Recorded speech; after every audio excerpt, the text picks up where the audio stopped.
Hey, what's up, everybody? This is Charles the Band, and welcome you guys to another episode of the DREAMERSPRO show. We cover everything from sports, hot topics, classic debates, entertainment, and we give you guys the first perspective on things and how we see them. And today we got a pretty serious show for you guys. But before we get into it, please make sure you like the video and subscribe to the channel. Also, be sure to hit all notifications if you want to be notified the moment we drop our content. Let's get into this topic here. This seems to be a story that, for whatever reason, won't go away. As you guys know, about 3 weeks ago or so, Kevin Garnett, NBA all-time great, top 75 player, former MVP, champion, all of that, he was discussing basketball with his former teammate and Paul Pierce during their Boston Celtics days. So they were talking, and they got into this back and forth about whether or not Bronny James, who's LeBron James' oldest son, would be able to score a bucket on LeBron James. So they were kind of going back and forth. And then while Kevin Garnett was talking, he was like, LeBron on that Balco, he on that new juice. And when he made those statements, it caused a lot of us in the independent space to start discussing what Kevin Garnett said. But while people in the independent space were talking about it, people in big media absolutely refused to touch the story. They totally refused. And the more they refused to talk about it, the more it raised questions and eyebrows. Even to the point where Mace, from It Is What It Is, he was like, why isn't the media talking about this story? No one is saying make an allegation, but for God's sakes, talk about it, right? So what happened yesterday, I was just here relaxing, and then I got a message from one of our viewers. Let me see if I can pull up his name. It's Adim Yuhana. So he sends me a message on Instagram, and the following message goes, Charles, more LeBron EP info out. Watch the PBD podcast with former UFC fighter Chael Sonnen. And I was like, wait, what? This story is still going on. Chael Sonnen is still talking about it. Now, why does Chael Sonnen come into talk? Where does he come into all of this? Because former UFC fighter, I believe he works for ESPN, had gone on, I think it's the something Bastards, I forgot the name of the podcast. He went there and he said that LeBron is currently using something. He knows exactly what he's using, and him and LeBron have the same drug guy. And people at the time are like, what? Are you serious? This and this and this and this. So they brushed it off. Then Kevin Garnett kind of said that, and people in big media trying to brush it off. So what happened? He goes on the PBD podcast. He's talking to Patrick David and these guys. And towards the end of the podcast, let me say the 30-minute mark onwards, they start talking about his feelings about LeBron James. And they asked him the direct question. Adam asked him the direct question. Do you still believe that LeBron has done something? He says yes. He said, are you just saying it because you feel it or you know it? He's like, no, I'm saying it because I know it, because we use the same person. So for those of you who didn't hear what Chael Sonnen had to say, want to play for you now, and then want to come back and continue on the show. Take a listen to what he had to say here. He used to be the guy. Like, he used to be the guy 30 years ago, 25 years ago. And I've seen you on Jim Rome, and you're like, LeBron, he's a bitch. Yes. LeBron's a dork. He is a dork. Okay. Yes. What's your beef with LeBron? There was a guy that turned out to be a very nice guy, but he was like getting this credit for being a badass. Ray Lewis. Yeah, that's Ray who Lewis. it was. Well, Ravens. He's a Hall of Fame linebacker. Well, and then I ended up meeting him. He was a very nice guy. Yeah. But yes, at the time I was building some fight, and I called him. Why did you call LeBron a dork, though?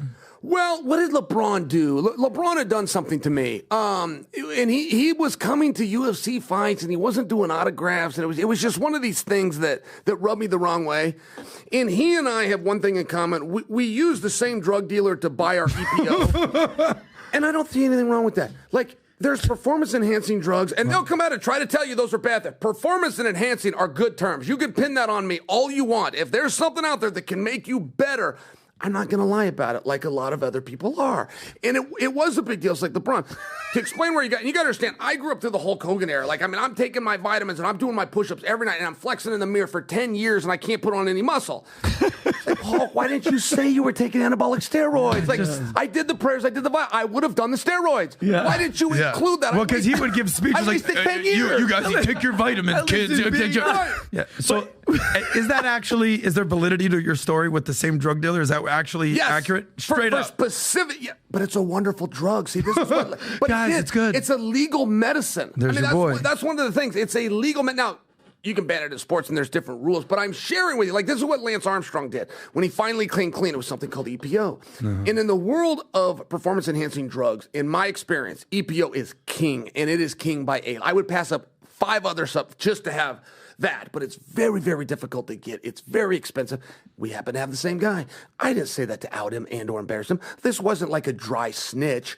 I'm sharing that if you want to get a basketball and you want to make it to 38, you want to be the MVP of the league, you can't just go do certain things. There's a little bit more to it. Let me share with you what that is. I mean, I have the same problem with The Rock. Every time I'm around The Rock, he's a very nice guy to me, but I don't know why he denies steroids. He denies them, and John Cena denies them. It's like, guys, they're legal. Testosterone is legal. Steroids got a bad rap and this dirty rap, and it brings in connotations that you're in like a back alley of a Gold's Gym and you're buying something out of a brown paper bag. There's also legal medicines, which is what you guys do. I believe The Rock takes his legally. Why wouldn't you just come out and tell people that? It's a great. Stallone did. Schwarzenegger finally did. Suzanne Summers did and wrote a book on it. But that's a very honorable thing. If this is what you're truly doing, I feel you're saying that's not all natural, Phil. And you can say nothing. Like, you can just post those pictures and say nothing. But if he chooses to come out and say, "Here's my diet, and here's my cheat meals, and here's specifically what I do," but you leave out the anabolics, which you know is what's actually creating that, not the pancakes in the morning and the 4 a.m. wake up. I think that you need to say it. I do. Or you can just stay away from it. So I helped LeBron. He didn't have the courage to say it, so I said it for him. Wow. So you should thank you. What's the big deal? It's a legal medication. Does he still come to UFC fights or no, LeBron? No, he stopped as soon as I threatened him in the public. If he comes to another fight or something. You did say that. I said that he may commented on my wife's breasts one time, which he was staring at. I don't know that he said it. I added that part to it. Maybe he just has good taste. Ass if I see him again. Yeah. I said there was a kid in a wheelchair and he pushed him out of the way to get to this. You know, come on, I'm performing. He didn't push some kid out. I'm performing, right? But I did follow that up with it. If I see him again, I'm going to whip his ass. So you heard what he had to say there. He is not backing down whatsoever. Let me tell you what's even more eye-opening about this entire story. I quickly checked to see if Chael Sonnen is still working with ESPN.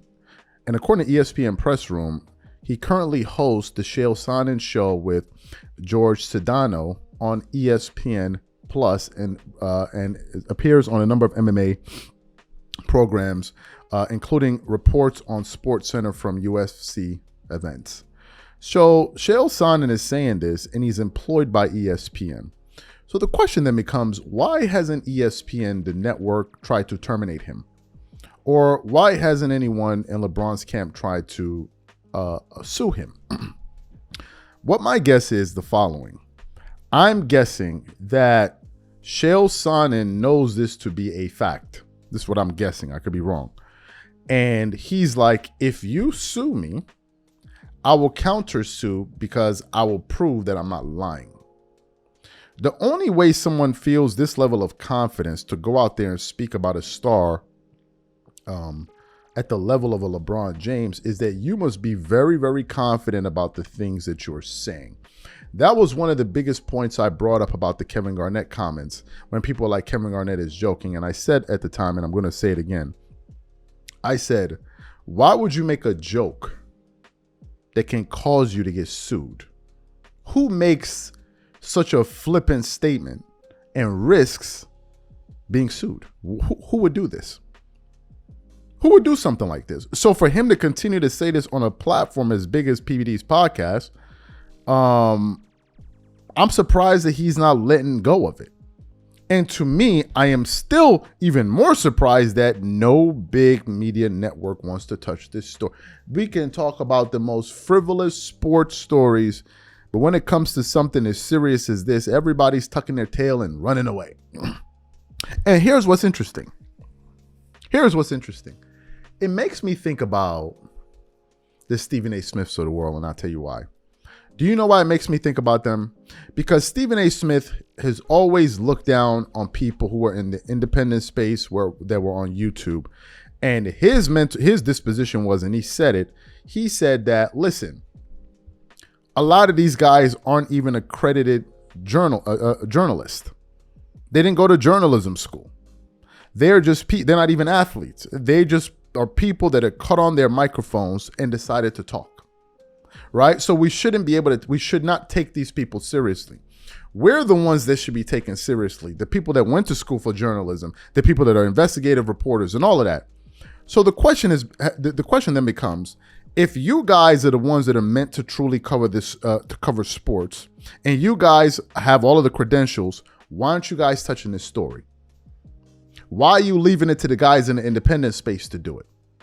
Because it's clearly a story, but you guys have tucked tail and decided to run away. The only person, I've heard I heard Marcellus Wiley touch on it a while ago, but the only person I've heard touch about it recently is Jason Whitlock. I mean, extensively. I'm talking about someone that used to be on TV, then came into the independent space, who's with the Blaze, and he's talking about it. That's about it.